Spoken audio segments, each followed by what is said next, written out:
J'ai déjà à plusieurs reprises parlé des origines de la guerre civile cybertronienne et je vous ai expliqué que dans beaucoup d'histoires, ces origines ont des raisons politiques, corruption, inégalité, etc. Mais je ne suis pas rentré en détail sur l'organisation politique cybertronienne, comment s'organise la société, autour de quel pouvoir, et vous allez voir que comme pour à peu près tout dans Transformers, les réponses sont multiples, même si de grandes idées peuvent se dégager.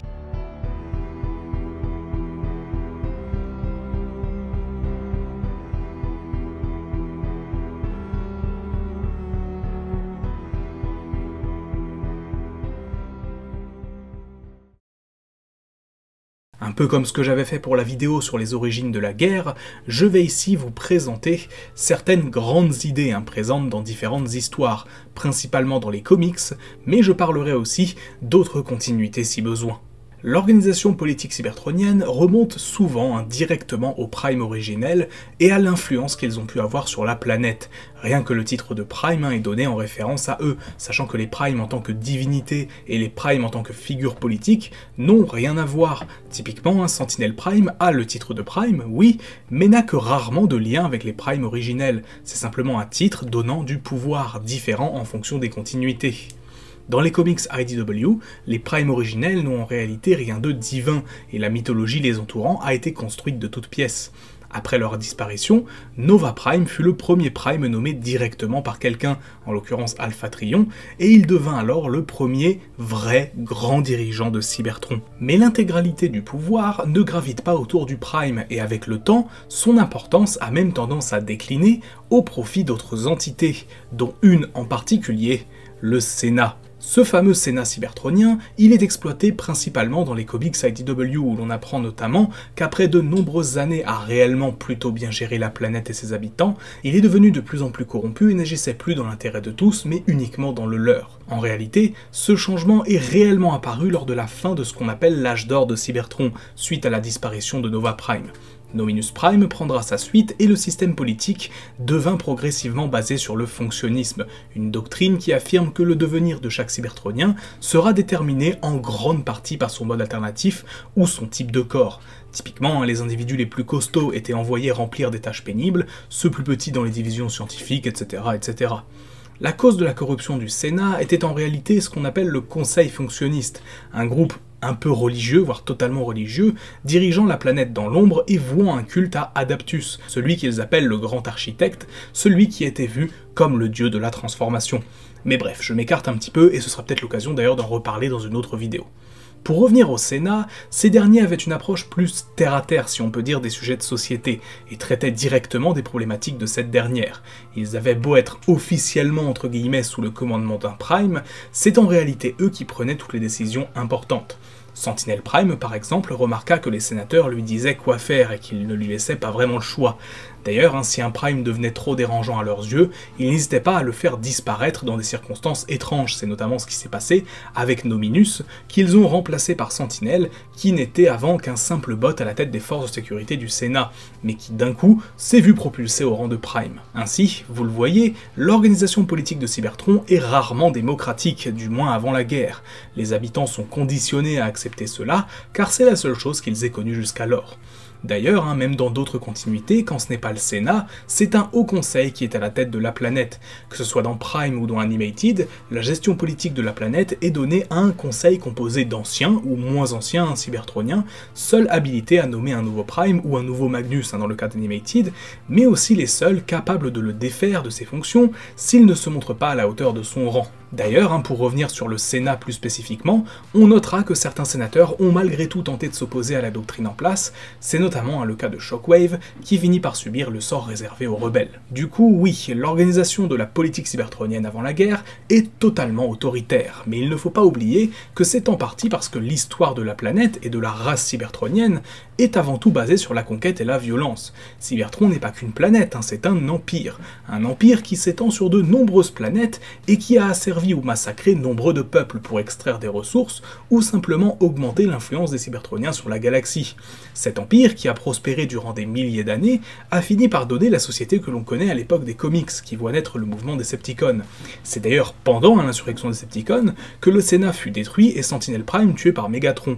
Lorsque Zeta Prime lui succéda, il mit en place un nouveau Sénat, cette fois impuissant, et ne l'empêchant pas de mettre en place ses divers plans pour venir à bout des Decepticons, notamment lorsqu'il décide de s'en prendre à des civils pour arriver à ses fins, rien que ça. Après la mort de Zeta et le début de la guerre civile, Megatron instaura une dictature, enfin, devint plutôt un nouveau dictateur de la planète, et Optimus essaya par la suite de mettre en place, à Yakon notamment, divers organes démocratiques qui ne dureront malheureusement pas très longtemps.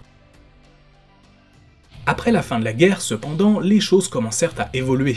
Déjà, on assista à une volonté d'avoir une plus grande proximité entre les dirigeants de la planète et les habitants, enfin, en apparence du moins. Alors que Bumblebee avait instauré un gouvernement provisoire, c'est nul autre que Starscream qui entra dans l'arène politique et arriva à gagner le soutien de nombreux citoyens non alignés, souhaitant simplement une planète sans Autobots et Decepticons. Bien sûr, il fit taire à jamais certains opposants politiques au passage, mais Starscream finit par atteindre son but et fut ainsi élu chancelier de la planète Cybertron, désormais considérée comme une république. Il fut cependant secoué par diverses crises d'ampleur et de plus en plus déstabilisé par des oppositions naissantes. Finalement, lors d'une élection démocratique se jouant entre lui, Elita One et Windblade, cette dernière devint la nouvelle dirigeante de la planète après que Starscream eut décidé de renoncer au dernier moment, avouant ses crimes devant ses concitoyens. On notera d'ailleurs qu'une fois la guerre terminée, Cybertron entretient de nouvelles relations avec ses colonies, toutes rassemblées au sein d'un Conseil des mondes, rassemblant des représentants de tous les mondes faisant partie de la République de Cybertron, y compris la Terre qui avait plus ou moins été gentiment annexée, a priori pour son bien, et pour la protéger des dangers que représentaient encore certains individus ou entités. Au travers du multivers Transformer, bien d'autres entités politiques existent, plus mineures, et chaque continuité a son propre contexte politique ayant mené à la guerre. Typiquement, dans les premières années de la licence, la planète Cybertron était pensée comme organisée autour de diverses grandes villes, ayant chacun leurs dirigeants et leur propre culture. C'était d'ailleurs, à l'origine, à la suite de conflits entre ces grandes villes que la guerre débutait. Plus récemment, dans les comics IDW de 2019, Orion Pax et Megatron ne sont pas deux cybertroniens ordinaires qui vont finir par se rendre compte de la corruption de leur monde, mais au contraire deux sénateurs déjà en poste, Megatron étant davantage présenté comme une sorte de populiste essayant de rallier à sa cause une partie de la population, alors qu'il manigançait bien d'autres choses derrière. Mais globalement, les principales informations qu'il faut retenir sur le contexte politique sur Cybertron sont ce que je vous ai présenté dans la vidéo, à savoir que les gouvernements cybertroniens sont souvent soit imparfaits, soit totalement corrompus. J'ai parlé des comics, mais en termes de séries notamment, on a plusieurs traces de cela aussi, que ce soit dans Animated, où le Haut Conseil cybertronien et surtout la garde d'élite Autobot ont un pouvoir assez autoritaire et rigide, ou encore dans Robots in Disguise en 2015, où le nouveau Haut Conseil cybertronien se révèle être infiltré par les Decepticons. La plupart du temps, les cybertroniens ne choisissent pas qui les dirige et ne se rebellent pas, car ils ont été habitués toute leur vie à vivre dans une société autoritaire.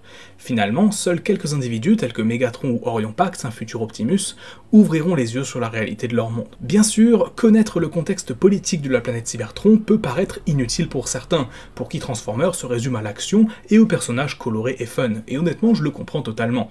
Mais je trouve intéressant que beaucoup d'auteurs et scénaristes aient décidé de plonger un peu plus en profondeur dans cet aspect du lore de la licence, histoire de la rendre plus intéressante encore. Beaucoup voient dans la présentation du contexte politique cybertronien une volonté de faire un parallèle avec notre monde, ou avec certaines réalités de notre société actuelle, mais je ne pense pas honnêtement que ce soit totalement le cas.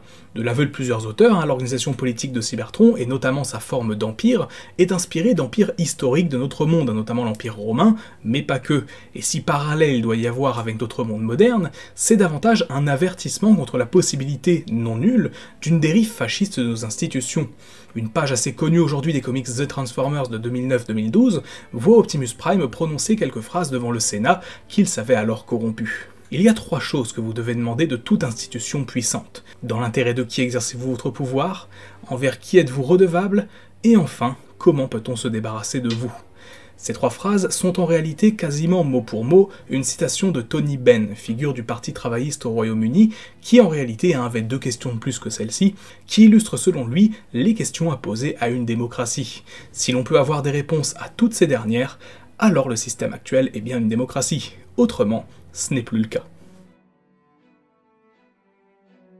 Voilà, c'est tout pour cette vidéo, j'espère qu'elle vous aura plu, j'espère surtout que le sujet vous aura intéressé. J'aime bien de temps en temps vous faire des petites analyses justement comme ça sur des aspects bien spécifiques de Cybertron ou des Transformers en général, notamment quand j'avais parlé des origines de la guerre, des plus grandes batailles du multivers, ou encore des différentes maladies qui existent dans Transformers. Je pense continuer à faire ce format plutôt régulièrement à l'avenir, mais voilà, c'est un format que j'aime bien faire de temps en temps, mais pas aussi régulièrement que les Focus par exemple. N'hésitez pas à me dire votre avis sur tout ça en commentaire, et sur ce on se retrouve très bientôt pour de nouvelles vidéos. C'était Magnus. Ciao.